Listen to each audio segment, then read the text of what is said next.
Hello and welcome back to the Rear Wing in It Formula One podcast. This week we're breaking down round 12 of the championship at a wet and wild Silverstone Grand Prix. I'm with one of my co-hosts, Ellie. Hello. And Harry. Hello. Hello. Welcome back. Back-to-back races. The race is coming thick and fast. We're halfway through the season now.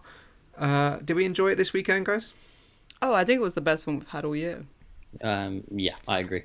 I knew you'd say that. I knew you'd say that. British bias in F1. It's got to be All the way but to then- all the way to grassroots podcasts. Yeah, but as me and Harry say, the wetter the better. If they just put sprinkles, I don't want to be Just was- associated with that comment or this podcast. if they just put sprinkles.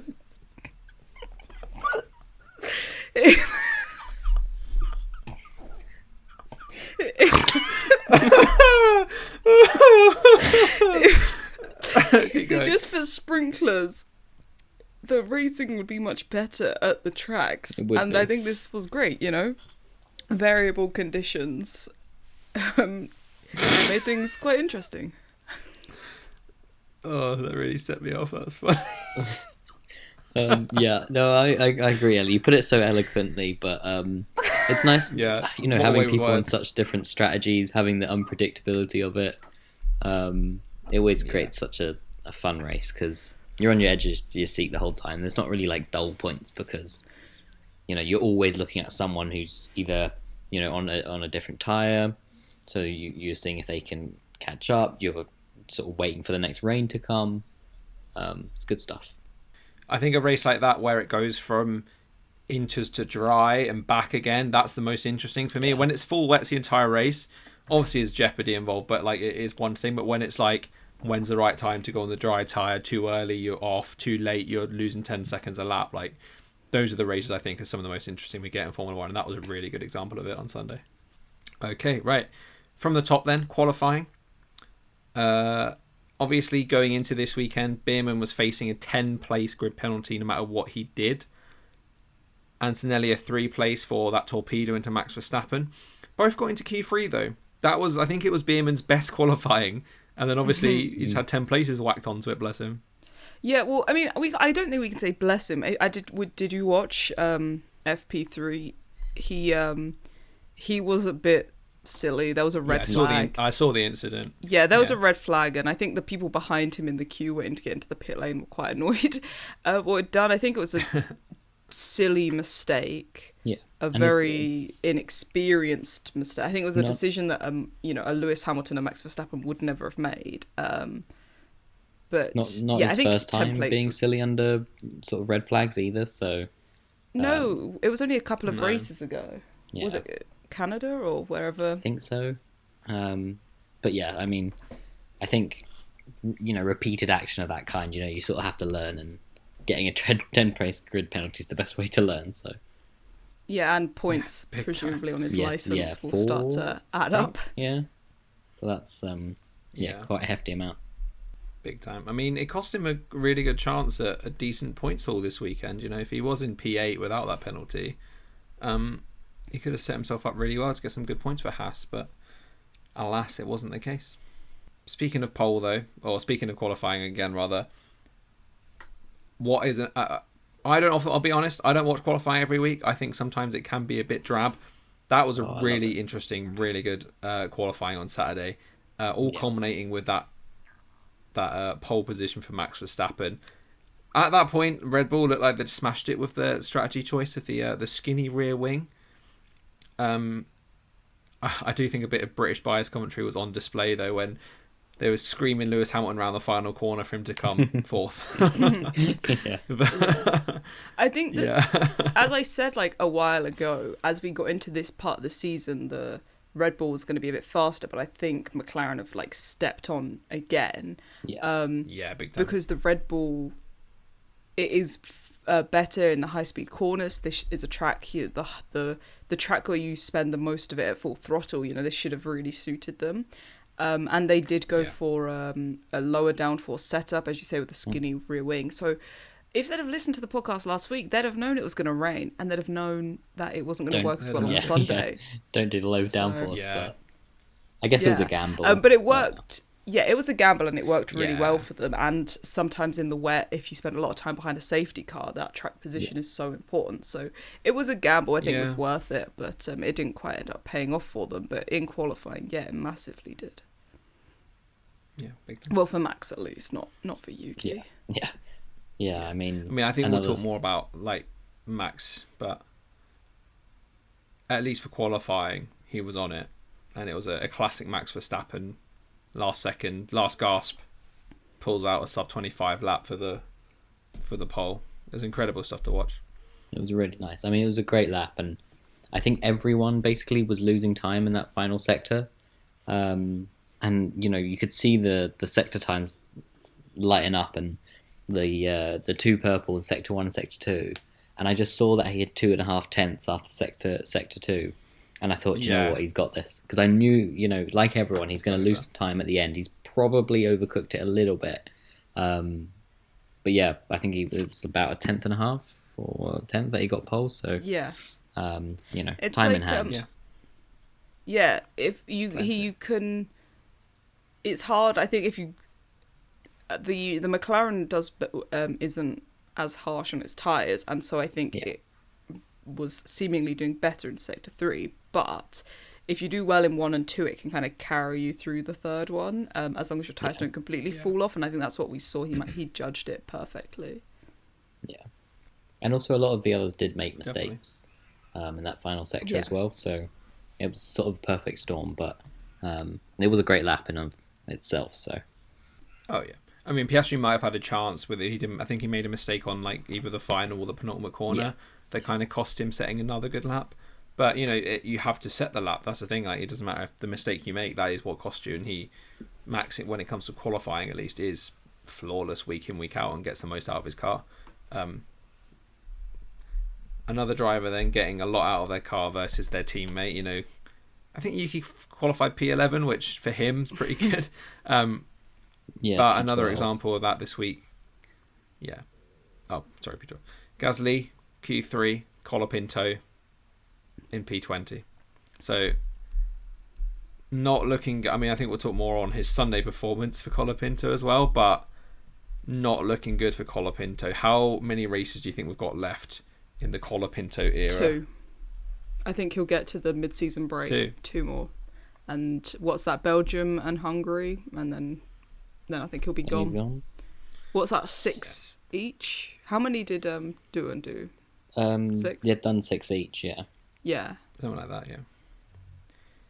But I'm just looking here at the numbers, and Colapinto qualified 20th. Okay, that's one thing, but he was about half a second down on P19 Hulkenberg. Yeah, I mean, that's not half a second off the leader. He did crash. Not half a second off the drop. Half a second off of 19. He did crash, right? That's what. Yeah, I think. Yeah. That's probably... he didn't get to set the. That's why he didn't improve his lap time. But then he didn't improve his time because he crashed. Yeah, and I think that's a big thing for Alpine is how much he's costing them with these crashes. But that was a known quantity. Like he crashed a lot at Williams. Yeah, that's so interesting. Yeah, he did, because he came in to kind of crash less than Sargent. Yeah. And he didn't really. No, he didn't. He didn't really. No, he cost Williams millions and millions of pounds in a really short time frame. Yeah. And part of the reason they got rid of Doohan because he was causing a lot of crashes and costing him a lot of money. But again, like I just said, that the only time we've seen Colapinto in F1, he was causing lots of damage and crashes by himself. I don't know what they're expecting. I think he brings in money. I don't know. Yeah. Obviously, Doohan is Australian, and he's not the only Australian, but Colapinto is the only South American, and I think a lot of money channels in through him because of that. Yeah, and I think that's why I'm less inclined. Like, I don't think he'll be there next year, especially if he keeps this up. But personally, I don't see another change. I mean, I personally don't see it because of the money, and maybe I'm thinking too nice. But I said getting rid of Doohan, getting rid of a driver after 6 races is madness anyway. So to then get rid of another driver after 6 races is still madness. But it's, like I know he's it's not performing well, but it's interesting that Alpine Kind of in a and death spiral Red now. Bull are in a similar driver position this year. They've both yeah. swapped early, and it's not working out. And neither of them And really both- have an obvious Both cars option. aren't really doing very well. You know, I think you could say maybe it's Yeah. a car problem as well. I don't think the Alpine thing is totally, you know, it's not the drivers are immune, because they clearly, both of them haven't been doing great, but that car's not great either, so it's a rough one to be thrown into. Yeah. Big time. Okay. Moving on to the race itself then. Bad to us for Colapinto. Didn't even start the race in the end. Bit more on him. We'll finish up talking about him. Bottas, do you think, coming in? That's a rumour, hearing that Bottas could fill the seat for the second half of the season.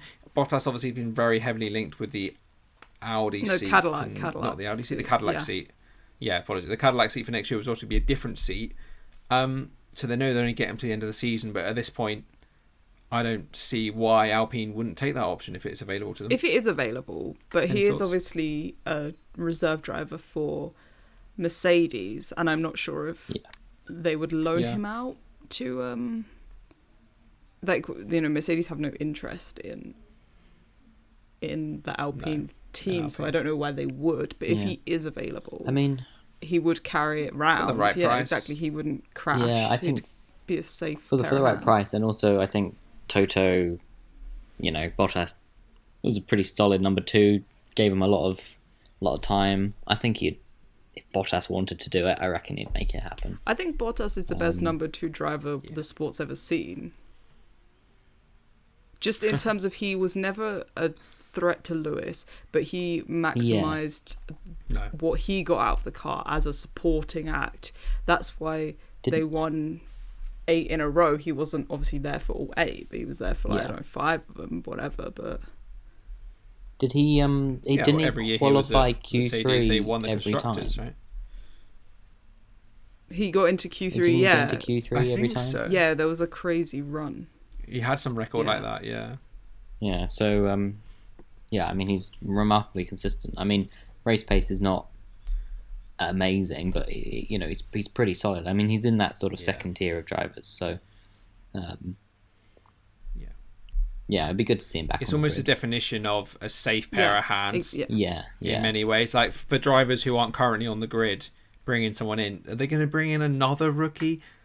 It's not worked so far. If, you know, a rookie who's that far down the pecking order of rookies who have not been pulled up yet, you can't imagine there'd be a safer option than someone like a Valtteri No, Bottas. I don't think there is. Well, other drivers who are experienced and, you know, Kevin Magnussen's not as safe a pair of hands as Bottas is. I don't think there's anyone as good as Bottas who's a free agent at the moment. I agree with that. Right. So, moving on to the race itself then. Every single car starting on Inters. Formation lap was led off by the safety car, but some went in for slicks immediately. Bizarre situation. The fact that no one was on full wets, but it was a safety car start. It was clearly somehow dry enough for people to even try slicks, not that it paid off for anybody. Do you think it's just a bit inconsistent, or do you think it's just too cautious from the FIA the steward rather, to throw a safety car out for formation lap when But everyone's it on was Inters? just...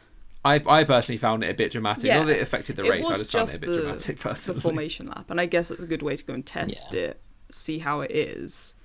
Yeah, maybe. And I think it was probably just a bit drier than they were anticipating. But it was just the formation lap, so I don't think it's that crazy. Yeah, I was fine. As long as we get the standing start, I don't mind too much. True.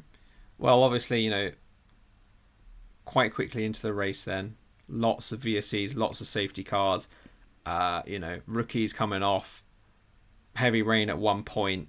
Do you think there should have been any red flags thrown in there? The race never stopped. It cost quite a lot of racing laps in the end. Do you think there should have been a few red flags, or do you think just keeping it moving, clearing the water off the track was the right option? I think clearing it, with the cars does obviously help, but we did end up losing pretty much like 7 laps in that one stint. We saw it was like 3 or 4 laps, then Yeah. in for a lap, then Hadjar crashed, then back out again, and it was quite Yeah, it didn't even it finish was a lap, quite a did we? while. I think that we ended up behind the safety car, and it obviously when they let them go and then Hadjar crashed, maybe they'd let them go a bit early. So maybe we should have had a red flag, but then with more rain coming, you run the risk of never getting going again or having another like Spa incident from a few years ago, 2021 or whatever it was. So maybe it was the right decision, but at the time I was frustrated. Yeah, I think it overall worked out because the rain didn't get heavier and it cleared it off and you could get going. I mean, I was thinking maybe they should red flag it. I think obviously in that situation the best is for them to be on track clearing water, but it comes at the cost of a lot of laps. So I'm thinking like maybe like we could fuel the cars more, and then each lap under a safety car could be worth like half a real lap. You know, so if there's like a safety car, you could like do that, and so you can just extend the Grand Prix slowly a little bit. Maybe something like that. How many? It's quite but then a change, how much? but I feel like would there be a cap? Yes, there'd be a cap for the extra full. For you could refuel them for an extra, Well, 5 laps or whatever, something like that. So there's a bit of leeway there, so just for the, chance that there's a safety car, and then it minimizes a bit the loss. I'm sure they could come up with reasons why that wouldn't work at all, but I feel like it would be an all right solution. Would you round up or round down though if there's 1 lap under a safety car, or let's say 5 laps under a safety car? You'd have you to add be. on 2.5 laps. You'd have to wait. No, you'd have to wait until like you reach the round number. You'd have to wait till you hit the 3. Oh, but then you're going to cause more safety car laps so that they have to finish on a round number. So if it's ready, no, after lap if 5, it's ready after 2.5, if it's ready after if it's ready after like 3 laps, that'd be an extra 1.5. But you'd just cap it down to 1. Or you would just have a separate counter for the halves, for the half laps, and then because obviously if there's 1 safety car and you do 1.5, and then there's another safety car and you do another 1.5. Yeah, you could add those halves. You can add the halves together. Yeah. Anyway, but we're on a huge tangent. What if the final lap's under safety car? Yeah. Well, all right. Final thing on safety cars then. Obviously, I think it was the final safety car. Controversial moment. Late call on the safety car, some would say. But Piastri slammed on the brakes, so leading the race, having overtaken Verstappen on track. Verstappen somehow... How was Norris also had overtaken Verstappen at that point? But then Verstappen was back in P2. He was in two. Yeah, he was in P2 because of the double stacking. Yeah. Yes. So after a dodgy pit stop, Verstappen took second again. Yeah, no, it's due to a pit stop under the safety car that Verstappen came back out. No, so Norris overtook him. Anyway. And then immediately dived into the pits. They double stacked. He had a slow pit, came out behind Verstappen, and then I think that was with the Hadjar when it came out again. I can't remember, but he definitely overtook him and then immediately pitted. Right. Yes, it was literally like the next lap, yeah. So, either way, Piastri leading the race at that point, slams on the brakes, comes to an almost standstill down the straight. Verstappen had to take a dramatic avoiding action. I think he played it for effects. Result anyway, 10-second penalty for Piastri for stopping, essentially coming to a stop. Yeah. Once the safety car shot off. He lost 160 miles an hour or something like that. Yeah. Because a lot of people are saying... I think it's a slam dunk penalty. A lot of people are saying, oh, well, we had a similar thing with George Russell. Was it in Canada? I think it was Canada, yeah. Yeah, I think you're right. Yeah. But he put 30 psi of brake pressure in, and there was a lot of discussion. It was very marginal, and they ended up saying, all right, you get away with it this time. I think Piastri's was like 60 psi, so it was double. as well as the massive increase in speed. And yes, I mean, you can see it from the onboard, and I know Zach Brown said, oh, it looks worse onboard than it was. But if you're the driver behind, that's exactly how it looks like. Yes, obviously, exactly. I mean, I think Verstappen did have to sort of go around. Obviously, he made it maybe look a little bit dramatic. Yeah, he did. But in the cool-down room, Hulkenberg was like, oh, that's what it was. Because, 4 places back, he can feel that. Like, they all felt the concertina effect. And he said, that was really bad. And then Piastri kind of just ignores it. Because, I mean, it was clearly a penalty. Piastri, and I think... Piastri was very maybe upset in the moment, but maybe when he looks back at it, he'll kind of have a different view of it, especially with the conditions. I think the track was quite greasy at the time. So I think had it been a dry race, maybe he'd have got away with a 5-second. But with the amount of drivers that we saw spinning and stuff like that, with nobody around them, like are not under any pressure, we saw a lot of people struggling in the conditions. I think 10 seconds is fair when you're, on a greasy, slippery circuit and you're braking that harshly. It was dangerous, and I think that's what they obviously judged it to be. God, he was mad though. And God, can we just talk about the? I'm not going to judge too harshly, right? But I did admire the cheek of being like, so I think this penalty's wrong, and team, you've said you think this penalty's wrong. Therefore, I'm in second place, second place through no fault of my own. Therefore, you should swap us around and make me win. Yeah, and it was like, dude, nice try, but I think again. The thing is, I think to rob Norris of the victory of the British Grand Prix for that, from McLaren, would Norris have been caught up to him insanity. to about like 1.5 to 2 seconds, and then just held the gap there because he knew there was a 10-second time penalty coming. Yeah. And then after the pits, he extended it, and he extended the gap from when he came out. It was like 5 seconds. It ended up being like 7.5 seconds, something like that. So Norris at that point was faster, so he would have had to slow down so much to let Piastri back through. It would have been insane. It was a he crazy basically had to park request. it. Yeah. I understand that they are in a championship.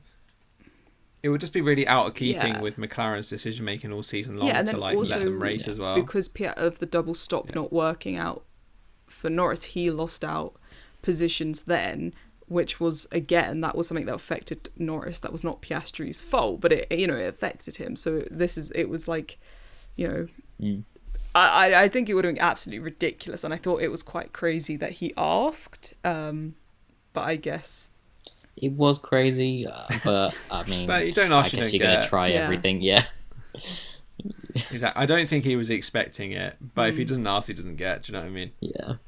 If he started going, I'm the leader in the championship, this is, then I think. But I think just saying, you think it's unfair, why don't we swap them back? It's worth an ask once. Do you know what I mean? He didn't push the point, he didn't labour the point. He'd asked once, kind of left it there. I think it was very cheeky of him. I don't think he was expecting it. Haas spinning.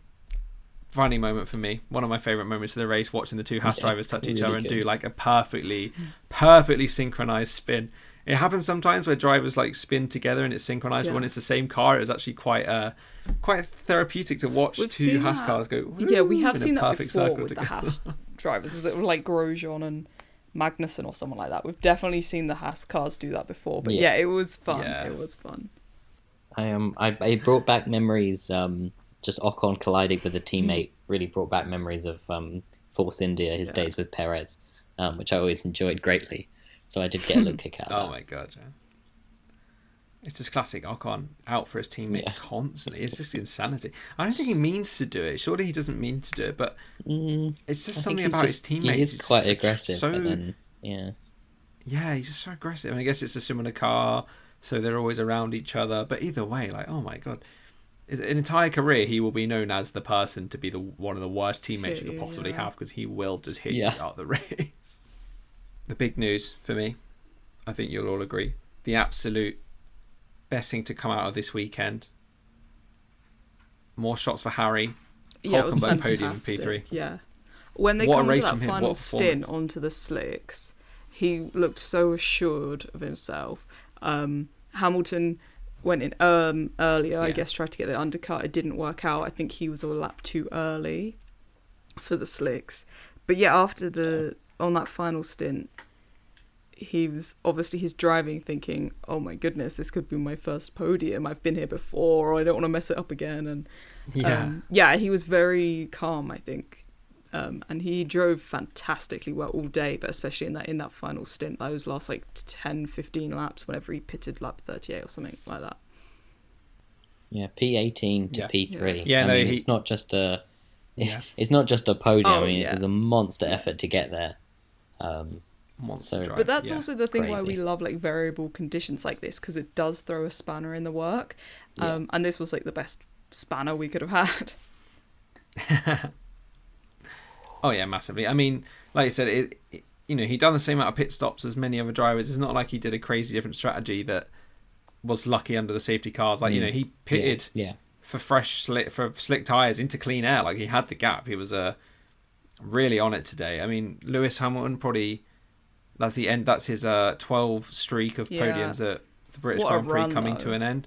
But I'm sure it's slightly bittersweet to lose it to a driver like Hulkenberg, who I'm sure if you said to him at the start of the first day, ever F1 podium. You're going to come fourth, he'd have been quite annoyed. But if you said you're going to come fourth and the people in front of you are going to be two McLarens and Hulkenberg, I think he'd have gone like, oh, this is going to be a fun race. Yeah. yeah, exactly. It's not on the bingo card, that's for sure. Actually, speaking of bingo cards, it was on my bingo card. Should have said that. A non-top 4 team finishing on the podium. You all laughed at me. Nice. You're not laughing now. That one, big tick for me. Didn't expect it to happen based on how the season started. I don't think any team's really been close other than this weekend. So yeah, because nice there was a little tick point for me in in this the race old where we bingo thought it could have cards been there. Lance Stroll on the podium. There was there were chances there for other people. He was driving really well. These conditions, those conditions really are the time when Stroll looks pretty competent. Like in those conditions, I guess being Canadian, he probably drives in that a lot. He is. He steps out in front from the crowd when in those conditions. He actually acquits himself really well. Like, as long as he doesn't go bowling, then he keeps it on track. He is really good. He's good in the wet. Yeah, I mean there is the famous clip where someone says, "Is it time for wet tires?" He says no to his race engineer, and then immediately spins off the track. Yeah. But generally, I mean, it was generally he is quite good in those conditions. It was good as well because this Silverstone marked an exact calendar year since Stroll had outqualified Alonso. So he's obviously had a really poor run. So points wise, he's obviously the gap's not that big because he's especially the first half of this season. This first few races of this season anyway. He would recover quite well and he managed to sneak quite a few points. So yeah, considering it took Alonso so long to score points this season, and Stroll was sitting on a respectable amount of points for their car, and the fact that he did that without out qualifying Alonso is crazy. That means he was out driving Alonso. I know Alonso was just unlucky a lot of the time, but big time. Well, another turn in fortune then this week. Alex Albon finished a race. I bet that's a nice chip off his shoulder. Yeah, it's a nice thing to get off of his shoulders. Having not finished, I think the last 3 Grand Prix in a row, was it? 3 in a row. So to finish scoring, what was it? Decent 2 points? Okay, points for Williams. That's 4 points. Yeah, P8, I think. Yeah, 4 points. 4 points. He'll take that. 4 points each week in the Williams. He'll probably be quite happy with that. But yeah, finally a finish for Alex Albon. An underrated thing that we haven't really spoke about and that I haven't heard much in like any of the post-match commentary. Pierre Gasly in P6. Another great drive from him. I think he's quietly putting together a really good season in that Alpine car that's been struggling at times. He's really putting in some really impressive results. I think it's hard to know with how bad the second seat has been, is like where we should Yeah. expect to see that car. Yeah. You know, is this something great it's point. capable of, or is this a crazy result? You know, It just seems, it does seem quite Yeah, is he random. driving the socks off of it? Or... It's either like, you know, maybe you can salvage some points, or it's back of the grid. And then on the days where maybe it can salvage the grid, especially at the start of the season, they were sort of throwing it away a bit. But Gasly is consistent. He's a good driver, and enough times he has managed to get it in the points. I think he's just on like 19, something like that. Which, you know, it's not bad. So, but yeah, like Ellie said, it is just hard to tell. I saw a one of my favorite facts I saw after this race, due to Hulkenberg's podium, is that I think in the last 4 races or something, Hulkenberg's actually outscored Verstappen. Obviously, that's last 4 races he's outscored the whole Red Bull team because obviously the second driver has scored nothing. yeah, Nothing. Wow. Nil point. Hulk 26. You heard it here first. Yeah. Yeah. So final point on the race then. Final finisher on track, Yuki Tsunoda.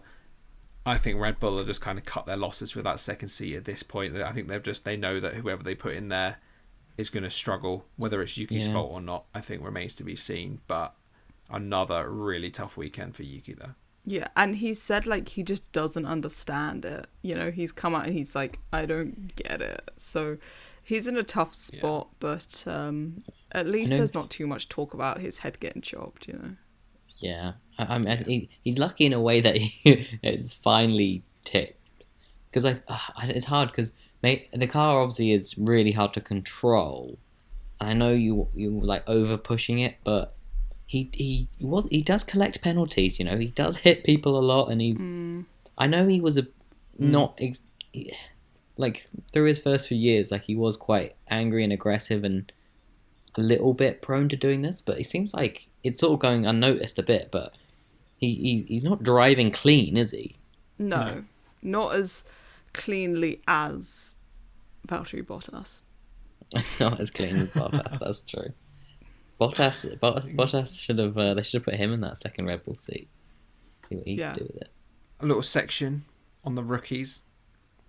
You know, I think we've dropped it in the last few weeks because not that much crazy stuff has happened with the rookies. This week, the conditions were some of the trickiest we've faced all season long. Only one rookie finishing. Only one rookie survived. Ollie Beerman finished. Obviously, only one survived. Beerman after the 10-place grid penalty. You know, so not even that clean of a weekend from him. Really tough week for the rookies. You just blame it on the conditions this week, I think. Just really tough, I suppose, to get used to. I think so. But then again, like I think Piastri was saying before the race, every single one of them would have at some point driven Silverstone in the wet, whether that be competitively or like, you know, in the junior. I mean, if you've driven Silverstone, you've driven it in the wet. Yeah, so they should have been a bit more used to it. But yeah, I think I think F1's a different beast, isn't it? Yeah, F1's a different beast, and I think the rain really showed that. They're not. I don't want to say it showed their class because that makes it sound like they're a bad bunch of rookies. When I don't believe that. I think it was just. I don't think that's true. Yeah. It was just testing, and they all failed. Yeah. Miserably. Yeah. Moving on then, driver of the day. Harry, why don't you start us off this week? Who's your driver of the day for the British Grand Prix? Well, I hope, to be honest, we'll all say the same because it can be none other than Nico Hulkenberg. What a race! What a moment! Holds the record for What a man. the longest amount of races before a podium. 239. There we go. It grows no more. Wow. Yeah. And I think like the second closest to him is like Carlos Sainz on 101 or something like that. So he is well clear of that record. And then I think it's like Martin Brundle or something.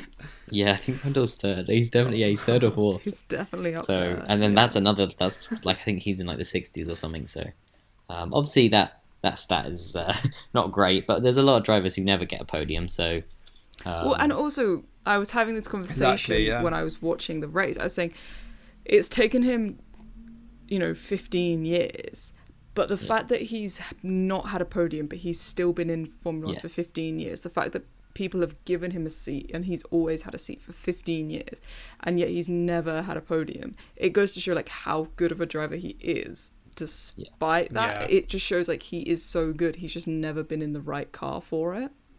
Yeah, he's had some sort of unlucky, I wouldn't say poor career decisions necessarily, but just unlucky. I mean, he was I think back-to-back F2, F3 champs. And everyone thought he was going to be a world champion. Yeah, in the kind of vein of like how we talk about, Piastri now and stuff like that.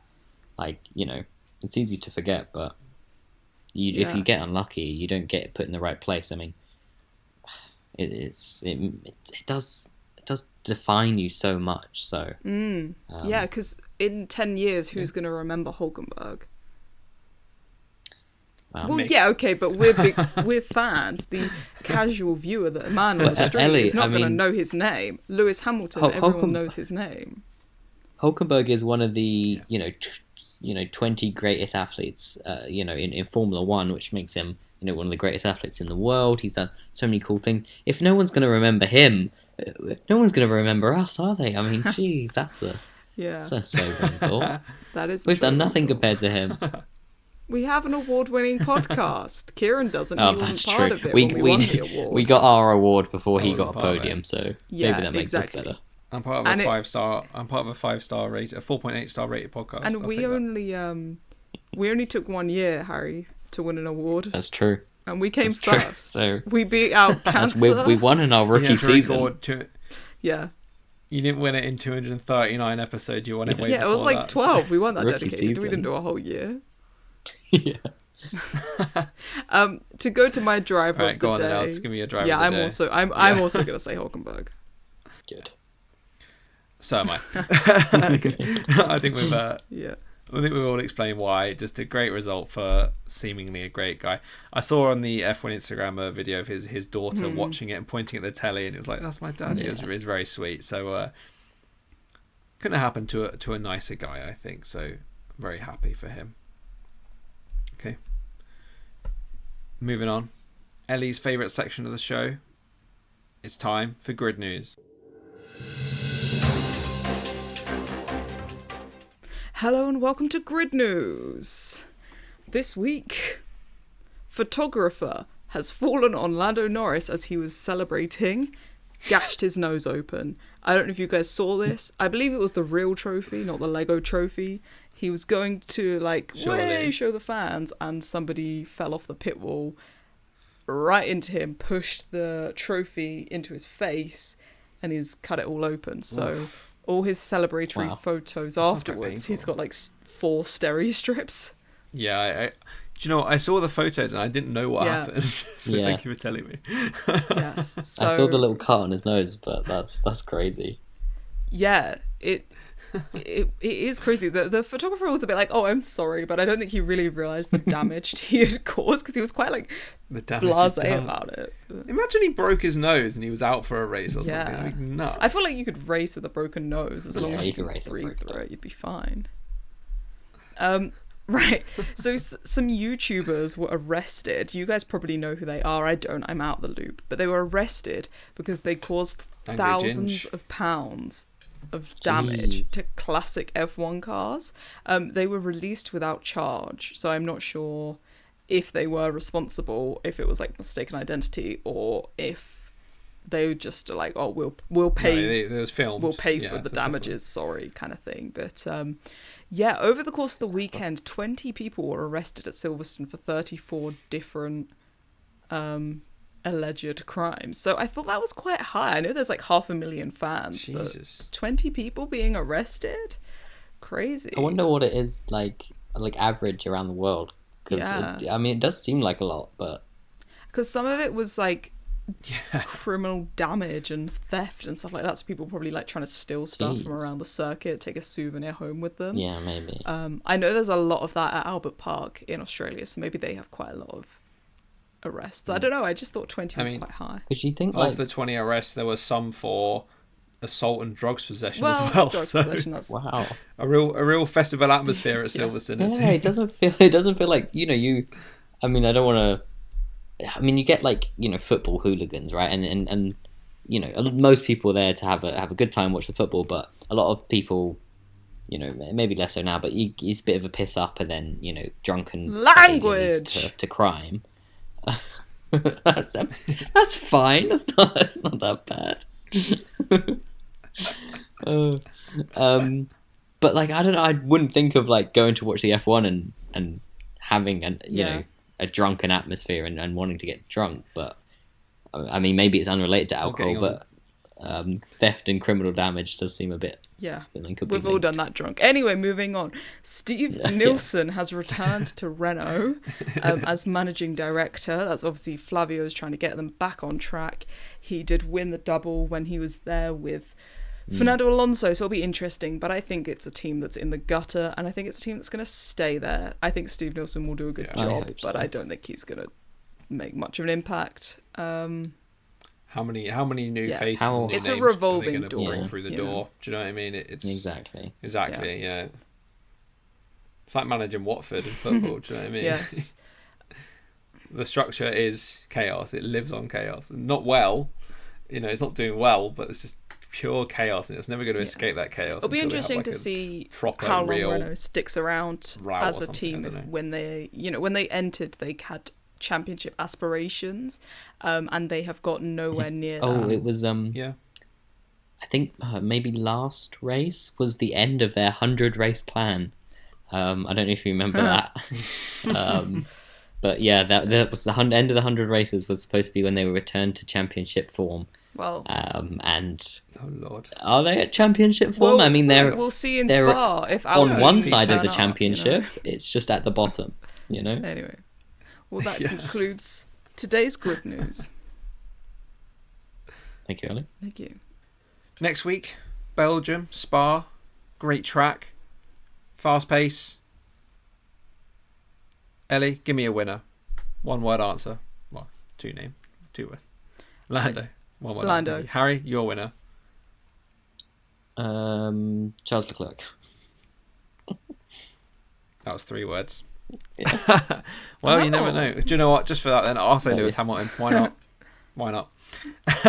I feel like I think the Red Bull will win with a good chance next week. Yeah. I feel like a Ferrari's got to win one this year. It's a good track. They're going to fumble into it probably, and I don't know. I feel like it'd be nice. Yeah, they're the only top 4 team to not have a win at this point, to be fair. Mm-hmm. Yeah, Hamilton has his sprint win, but that's not really not really the same. Count. No race next that weekend. Halfway through this season. Ellie, give me your final thoughts for this week, and maybe your final thoughts, very, very brief, for the first half of the season. Okay, my final thoughts are, in Miami, was it Miami? Yeah, they did the really fun like Lego driver parade car thing, and then Lego were like, "Oh, we're doing something fun for the British Grand Prix," ooh. And then it was just Lego trophies. And how do you tell Nico Hulkenberg he's waited 15 years for a trophy and it's something he could buy? But I did hear that Lego glued all of the pieces down and they did it like extra secure just in case Lando was on the podium because he smashes his champagne down.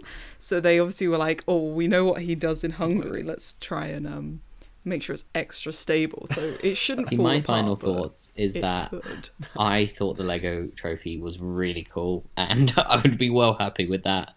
I'm kind of sad they glued it because I think like getting a little instruction manual with it, and like especially like he's got Hulkenberg's got his little daughter, being able to build the trophy together would be so cool. He's got a child, imagine they gave it to him in pieces. Okay, that might be here's a bit upsetting. They just gave him the carrier bag full of pieces. Yeah, there's currently no plans to make sets out. I was in the Lego store actually. And I saw all the F1 Lego, the big cars, the little ones, and I really want it. Oh yeah.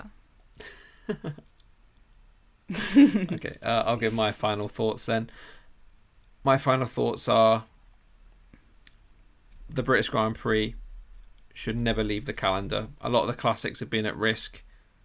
lately, due to them moving it. You know, more races in America, more races all around the world. I will stop watching the sport if we ever lose a British Grand Prix. The best track on the calendar by an absolute mile. That's my final thought. I think it showed itself this weekend. It's always it good. shows Every itself year. every weekend, every year. It's always good. And it's there was it's half a crazy. million Crazy. fans there this year.